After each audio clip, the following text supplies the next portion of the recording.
다음 달 어르신 통장에 들어올 기초연금은 0원입니다. 이 문자가 남의 일이 아닐 수 있습니다. 지금 이 순간에도 같은 나이, 같은 조건인데 연금이 끊긴 분들이 속출하고 있습니다. 2026년 기초연금은 더 이상 나이만 되면 자동이 아닙니다. 이 영상을 넘기는 순간 1년치 연금 420만 원이 통째로 사라질 수 있습니다. 혹시 오늘 아침 기초연금 지급 정지 안내 이런 문자를 받는다면 기분이 어떠시겠습니까? 이건 겁주기용 이야기가 아닙니다. 2026년 새해가 시작되자마자 실제로 수만 명의 어르신들이 지급 정지 통보를 받고 주민센터 앞에서 발을 동동 구르고 계십니다.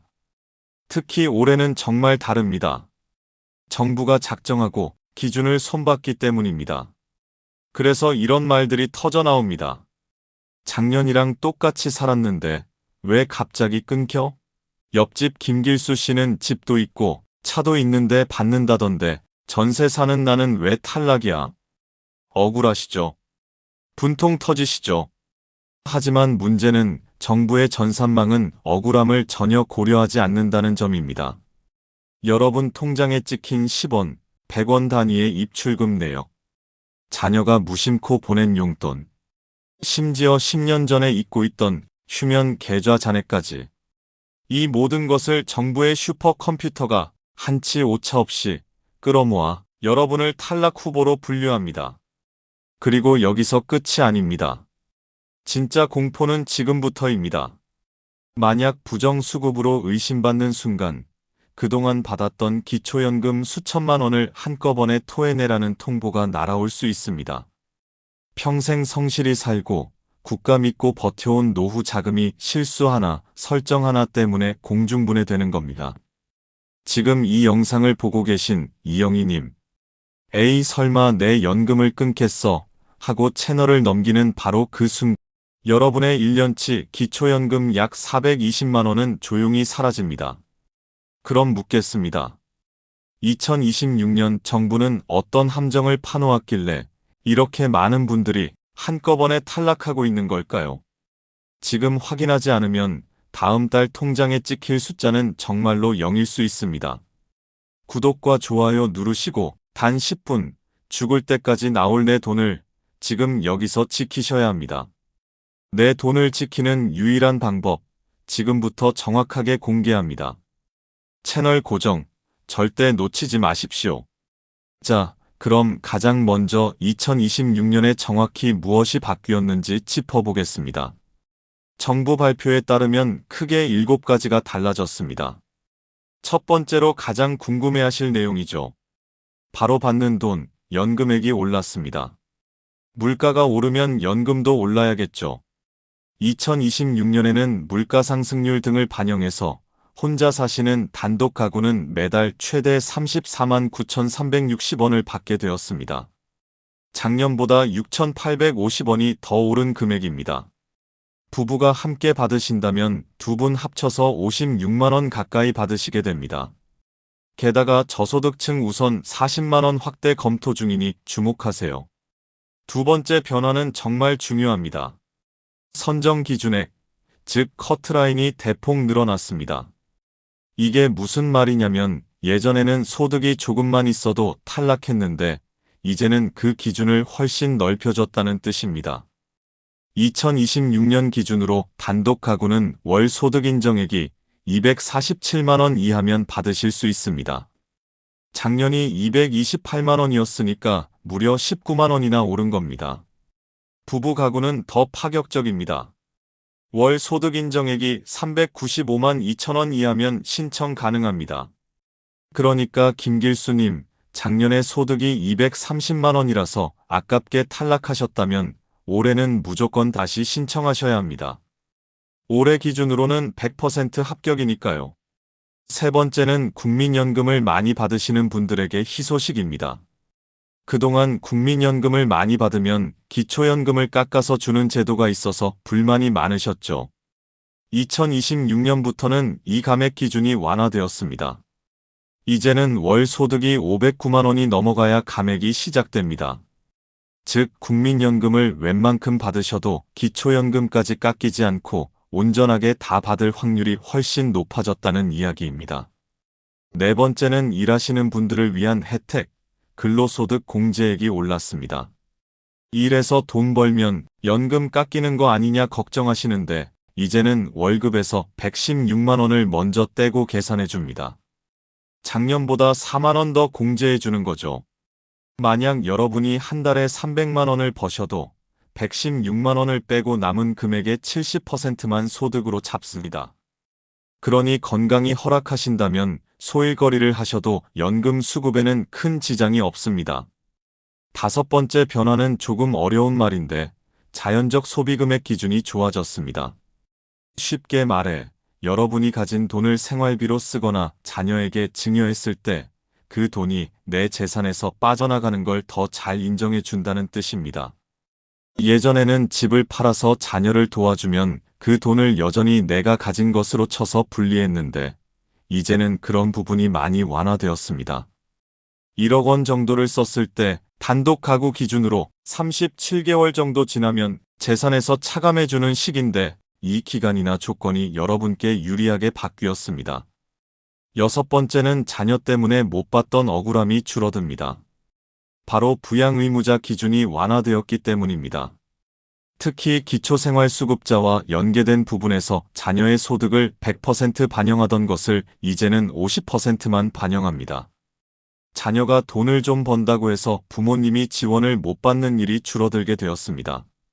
자동차도 한 대까지는 재산 산정에서 좀 더 너그럽게 봐주기로 했습니다.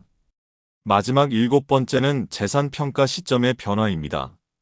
이제는 매년 3월에서 6월 사이에 공시가격을 업데이트해서 바로바로 적용합니다. 토지나 주택 가격이 떨어지면 그만큼 재산이 줄어든 것으로 빨리 반영해줘서 연금을 받을 확률을 높여주겠다는 취지입니다. 자, 이렇게 7가지나 좋아졌습니다. 그런데 여러분, 여기서 안심하면 큰일 납니다. 제도가 좋아졌다고 해서 가만히 있어도 돈을 주는 건 아닙니다. 오히려 기준이 넓어진 만큼 정부는 전산망을 돌려 더 꼼꼼하게 심사하고 있습니다. 지금부터 말씀드릴 실수들을 저지르면 아무리 기준이 247만 원으로 올랐어도 여러분은 탈락입니다. 그런데 참 이상합니다. 이렇게 문턱을 낮춰줬는데도 왜 김길수님은 탈락하고 이영애님은 지급 정지 문자를 받았을까요? 바로 지금부터 말씀드릴 10가지 실수 때문입니다. 정부는 기준을 완화해주는 대신 부정수급이나 재산 은닉을 찾아내는 눈은 더 매섭게 뜨고 있습니다. 지금부터 말씀드릴 10가지 중 단 하나라도 해당한다면 여러분의 연금은 내일부터 당장 끊길 수 있습니다. 첫 번째로 가장 흔한 실수는 바로 가족 간 계좌 이체입니다. 김길수님, 혹시 며느리가 아버님, 이번에 전세금 옮기는데 잠시만 돈 좀 맡아주세요 해서 3천만 원을 통장에 넣었다가 한 달 뒤에 그대로 돌려주신 적 있으신가요?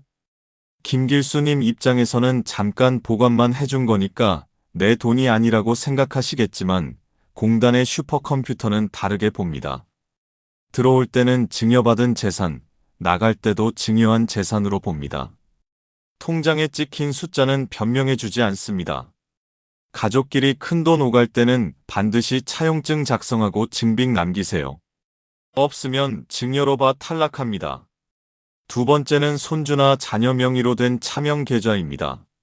할머니가 손주 대학 등록금 보태준다고 손주 이름으로 적금을 붓고 도장과 통장은 할머니가 관리하는 경우 많으시죠? 그리고 만기 때 할머니가 찾아서 주십니다. 그런데 이게 문제가 됩니다. 정부는 실질적인 돈의 주인이 누구냐를 따집니다. 내 이름이 아니더라도 내가 관리하고 내가 입금했다면 그건 할머니의 금융재산으로 봅니다. 좋은 마음으로 손주 도와주려다 내 연금 날리는 꼴이 됩니다.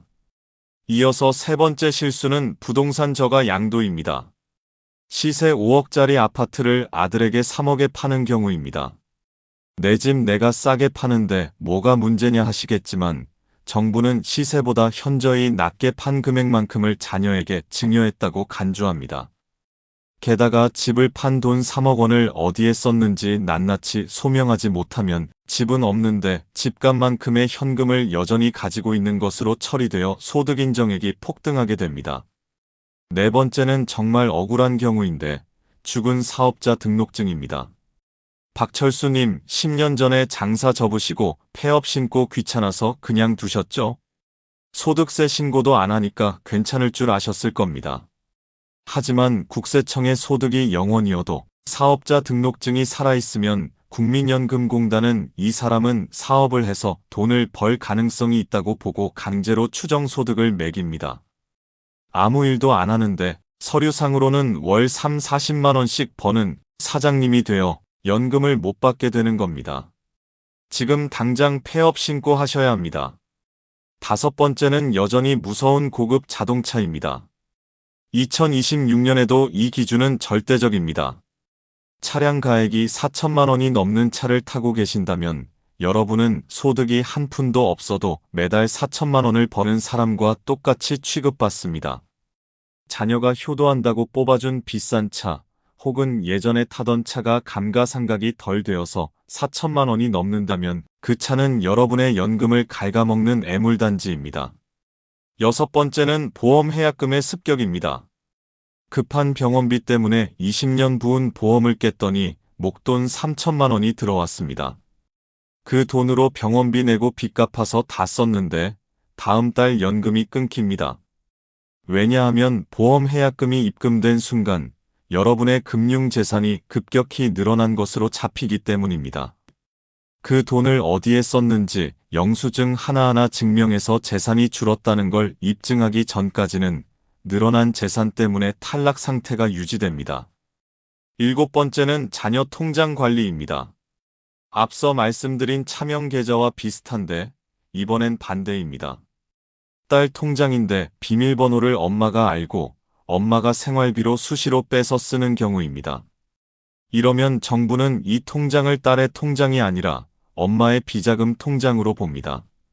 자녀 명의라 안심했던 돈이 내 재산으로 합산되어 기준을 초과하게 만드는 주범이 됩니다.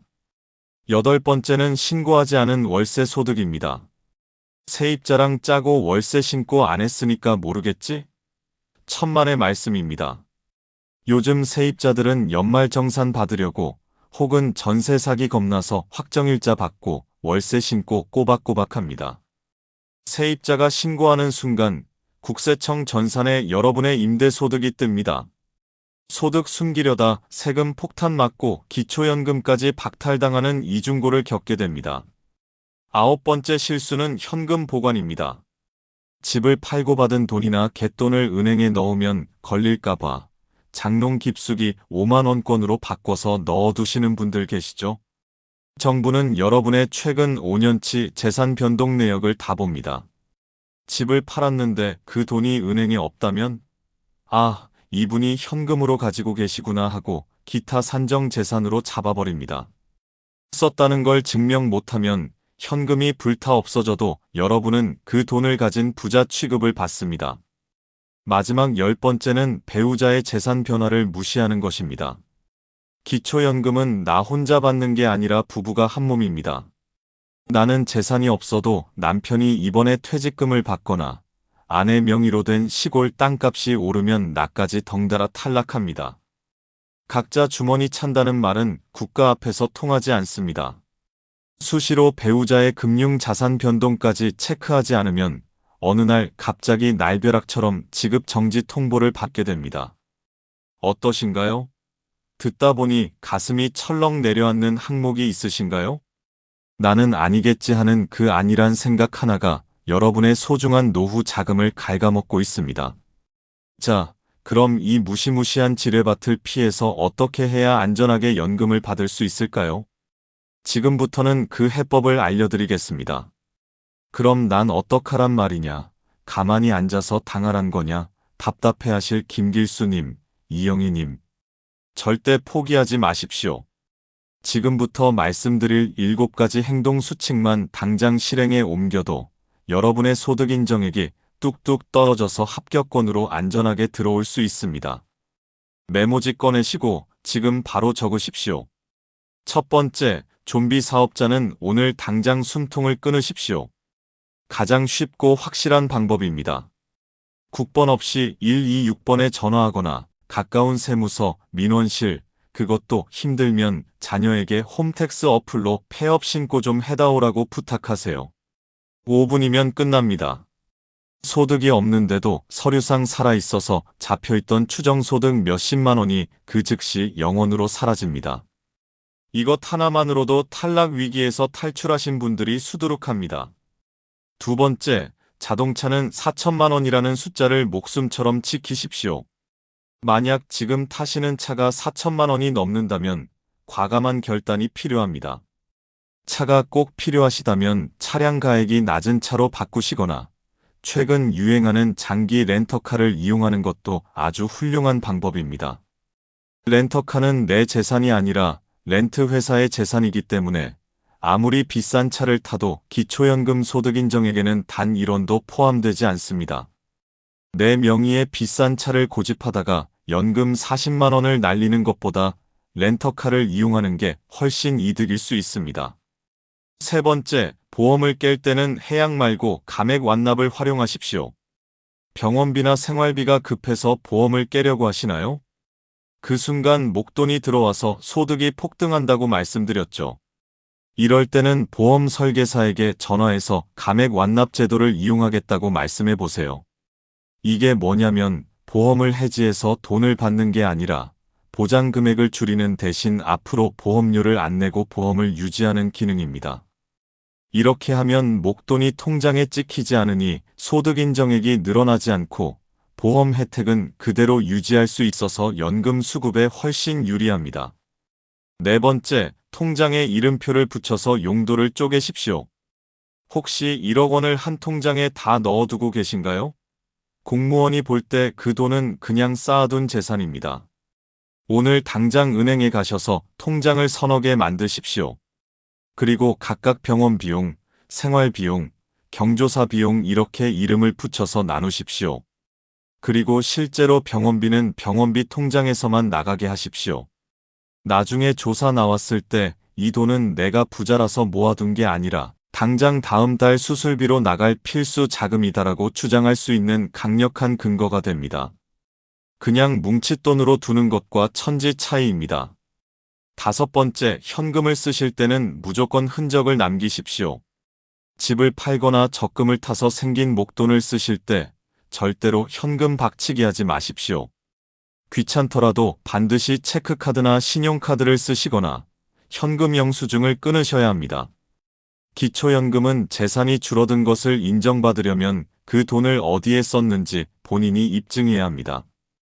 5년 뒤에 그때 생활비로 다 썼어라고 말로만 하면 아무도 안 믿어줍니다. 카드 내역서 한 장이면 설명이 필요 없습니다. 그 영수증 한 장이 여러분의 연금을 지키는 방패가 됩니다. 여섯 번째, 전세 보증금을 기본 공제액에 맞춰 조정하십시오. 사시는 지역에 따라 집 보증금을 공제해주는 금액이 다릅니다. 대도시는 1억 3,500만 원, 중소도시는 8,500만 원이죠. 만약 이영애 님이 중소도시에 사는데 전세금이 1억 원이라면 8,500만 원을 뺀 1,500만 원은 고스란히 재산으로 잡혀서 이자가 붙는 소득으로 계산됩니다. 이럴 땐 집주인과 상의해서 보증금을 8,500만 원으로 낮추고 차액 1,500만 원은 월세로 돌리거나 생활비로 쓰는 식으로 조절해 보십시오. 보증금을 공제액 안으로 쏙 집어넣으면 집으로 인한 소득 환산액이 0원이 되어 수급 확률이 100%가 됩니다. 일곱 번째, 부부 합산 재산을 수시로 배우자와 공유하십시오. 이게 제일 중요합니다. 남편 몰래 든 적금, 아내 몰래 산 주식. 기초연금 신청하는 순간 다 털립니다. 그리고 그 비밀 자금 때문에 둘 다 탈락합니다. 오늘 저녁 식사하시면서 배우자분과 솔직하게 이야기 나누십시오. 여보, 혹시 내 모르게 들어둔 보험이나 통장 있어? 그것 때문에 우리 둘 다 연금 못 받을 수도 있대. 서로의 재산 상태를 정확히 알아야 누구 명의의 재산을 먼저 정리할지, 어떻게 줄일지 작전을 짤 수 있습니다. 부부가 한 팀이 되어야 2026년 기초연금을 받아낼 수 있습니다. 자, 이 7가지. 어렵지 않으시죠? 지금 당장 할 수 있는 것부터 하나씩 해치우십시오. 여러분이 귀찮음을 무릅쓰고 움직인 오늘 하루가 앞으로 평생 받을 수천만 원의 연금을 결정합니다. 자, 행동 수치까지 다 들으셨는데도 아직 고개를 갸웃거리는 분들 계시죠? 나는 빚이 산더미인데 압류당하는 거 아니냐? 자식들이 해외에 있는데 어떡하냐?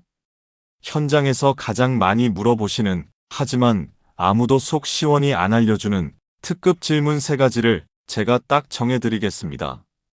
이것만 들어도 5분은 버시는 겁니다. 첫 번째 질문, 빚이 많아서 신용불량자인데 기초연금 받으면 은행에서 바로 압류해 가나요? 김길수님, 혹시 빚 때문에 통장 만드는 것도 무서우신가요? 결론부터 말씀드리면 절대 압류 못 해갑니다. 나라에서 주는 기초연금은 법적으로 최저 생계를 보장하는 돈입니다. 하지만 일반 통장으로 받으면 은행이 빚 갚으라고 바로 빼갈 수도 있겠죠. 이때는 은행에 가서 행복지킴이 통장이라는 걸 만들어 달라고 하십시오. 이름 꼭 기억하세요. 행복지킴이 통장. 이 통장은 법적으로 압류가 금지되어 있습니다. 1,000만 원, 1억 원 빚이 있어도 이 통장에 들어온 기초연금만큼은 신이 와도 건드릴 수 없습니다. 안심하고 신청하십시오. 두 번째 질문, 소득이 기준보다 딱 1만 원 넘는데 그럼 한 푼도 못 받나요? 이영애님, 계산기 두드려보니 247만 원 커트라인에서 딱 1만 원 넘어서 248만 원이 나왔다고 칩시다. 에이, 난 1만 원 때문에 탈락이네 하고 포기하실 건가요? 절대 아닙니다. 기초연금에는 감액제도라는 게 있습니다. 소득이 기준을 살짝 넘는 분들에게는 35만 원, 다는 안 줘도 2만 원, 3만 원이라도 깎아서 지급합니다. 고작 2만 원 받으려고 그 고생을 해? 라고 생각하지 마십시오. 기초연금 수급자라는 타이틀을 따는 게 중요합니다. 단돈 1만 원이라도 기초연금을 받게 되면 통신비 할인, 병원비 감면 같은 다른 혜택들이 줄줄이 사탕처럼 따라옵니다. 그 혜택 다 합치면 몇만 원이 뭡니까? 몇십만 원어치입니다. 그러니까 살짝 넘어서 안 되라고 스스로 판단하지 마시고 일단 신청해서 10원이라도 받으십시오. 세 번째 질문, 작년에 탈락했는데 가만히 있으면 알아서 다시 연락 주나요? 박철수님, 나라가 그렇게 친절하지 않습니다. 한번 탈락하면 그걸로 끝입니다. 본인이 다시 신청 안 하면 100년이 지나도 안 줍니다. 하지만 매번 주민센터 가기 귀찮으시죠? 신청하실 때 수급희망 이력관리제라는 게 있습니다. 신청서에 이거 체크 하나만 딱 해두시면 어르신, 올해 기준이 올라서 이번에는 받으실 수 있을 것 같아요 라고 공단에서 알아서 문자를 보내줍니다. 최대 5년 동안 관리해줍니다. 작년에 탈락하셨던 분들, 이번에 가셔서는 꼭 이력관리제 신청해주세요 라고 말씀하십시오. 이거 안 하면 내년에 또 기준 올랐을 때 남들 다 받을 때 나만 모르게 됩니다. 자, 이제 마지막으로 정말 중요한 타이밍 싸움입니다. 기초연금은 신청한 달부터 줍니다. 1월에 신청하면 1월분부터 나오고 12월에 신청하면 1월에서 11월분인 400만 원은 다 날아가는 겁니다. 그럼 언제 신청해야 할까요? 첫째, 만 65세 생일이 속한 달의 전달 1일부터입니다. 만약 2026년 5월 15일생이시라면 4월 1일부터 신청 가능합니다. 생일 지나고 천천히 가지 뭐 하다가 5월 지나서 6월에 가시면 5월분 연금은 못 받습니다. 소급 적용? 그런 거 없습니다. 무조건 생일 한 달 전에 미리 가서 예약 신청을 하셔야 하루라도 빨리 받습니다. 두 번째 골든타임, 재산이 변동된 바로 그 달입니다. 집을 팔아서 빚을 갚았거나 예금을 자녀 결혼 자금으로 써서 목돈이 확 줄어든 달이 있죠. 그럼 그 다음 달에 바로 재신청하셔야 합니다. 전산에 반영되는데 시간이 걸린다고 기다리지 마십시오. 재산이 줄어든 증명서를 들고 가서 나 이제 재산 줄었으니 다시 심사해 주시오라고 들이미셔야 합니다. 가만히 있으면 전산 반영될 때까지 몇 달 동안 못 받습니다. 내가 우겨야 빨리 줍니다. 세 번째, 매년 1월입니다. 지금입니다. 여러분, 바로 지금 1월이 기회입니다. 앞서 말씀드렸듯 2026년에 선정 기준액이 19만 원이나 올랐습니다. 작년 12월까지는 탈락이었던 분이 해가 바뀌어 1월이 되자마자 합격자가 되는 기적이 일어나는 달입니다. 작년에 안 됐다고요? 재작년에도 안 됐다고요? 상관없습니다. 2026년 1월은 다릅니다. 지금 이 영상을 보시는 바로 이 순간이 여러분이 주민센터로 달려가야 할 최고의 골든타임입니다.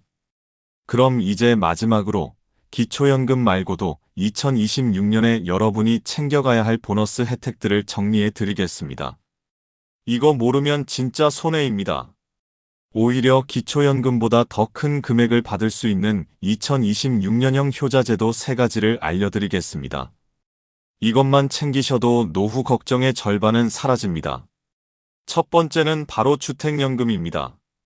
내가 가진 건 달랑 집 한 채뿐인데 당장 쓸 생활비가 없다 하시는 분들께 이게 정답입니다.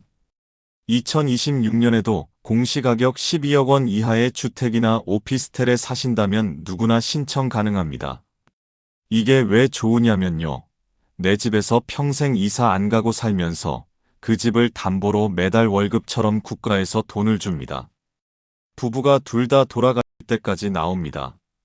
예전에는 집은 자식 물려줘야지 하셨지만 요즘은 다릅니다. 자녀들도 부모님 집 물려받을 생각 없으니 그 돈으로 편안하게 사세요 하는 추세입니다. 만약 집값이 5억 원이라면 70세 기준으로 매달 150만 원 넘는 돈이 평생 나옵니다. 기초연금 35만 원보다 4배나 큰 돈이죠. 게다가 주택연금 받는 돈은 빚으로 잡히기 때문에 오히려 나중에 기초연금 재심사 받을 때 부채로 인정받아 유리해지는 일석이조의 효과도 있습니다.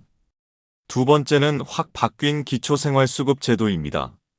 나는 자식이 있어서 안 돼, 차가 있어서 안 돼 하시던 분들, 2026년에는 다시 보셔야 합니다.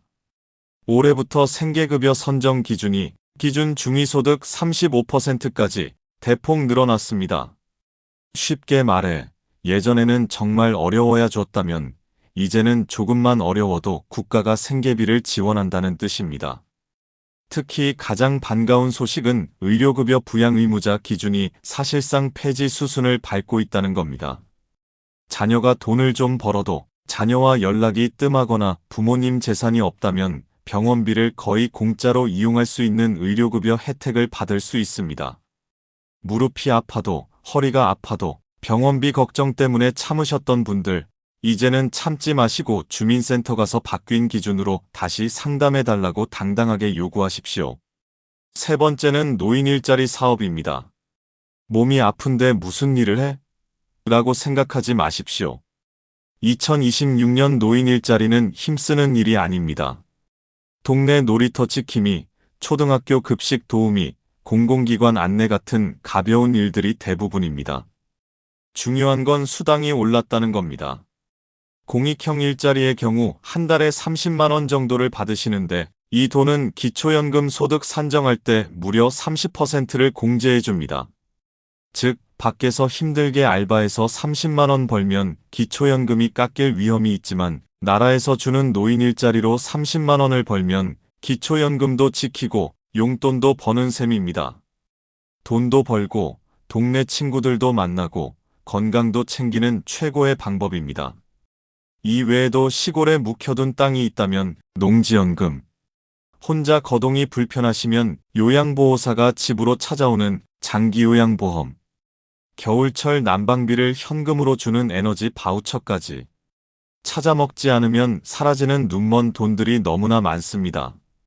여러분, 오늘 2026년 확정된 기초연금 소식부터 절대 하지 말아야 할 10가지 실수, 그리고 당장 실천해야 할 7가지 행동 수치까지 숨 가쁘게 달려왔습니다.